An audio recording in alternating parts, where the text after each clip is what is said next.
Hey everyone, this is Lucia. I'd like to tell you about Acer's new Swift 7. This is a great looking laptop. I really like its refined and chic design. But that's not all.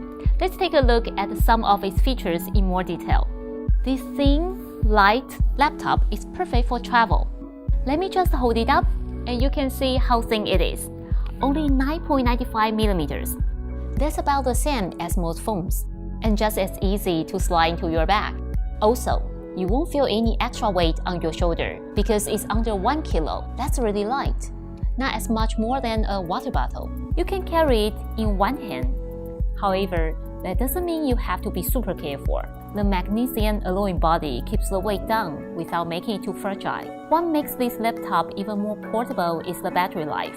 10 hours, getting through the whole day without having to stop and charge. I can also leave my charger at home. If you watch a lot of movies when you travel, you will love the extra screen space. It has a 14-inch screen in the body, not much bigger than most 12-inch laptops. The screen-to-body ratio is as high as 92%. That's all down to the 4-sided narrow bezel design. All the bezels are super narrow. Not just the side ones, but the top and bottom ones as well. Okay.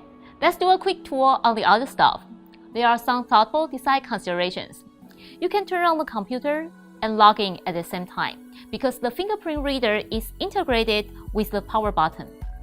If you are concerned about the privacy, check out this little ball hidden webcam. Just pop it up, then press it down again. Moreover, the Swift 7 is super quick.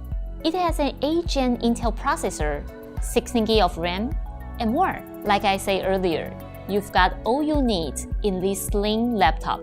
So let's sum up. The Swift 7 is a great looking laptop that's a pleasure to work on and carry around. This beautiful device also has a few nice matching accessories. There is a protective sleeve and also a practical 3-in-1 dongle. So, what do you think? Leave your comments below, tell us your favorite Swift 7 feature, and share this video around. Thanks for watching. See you later!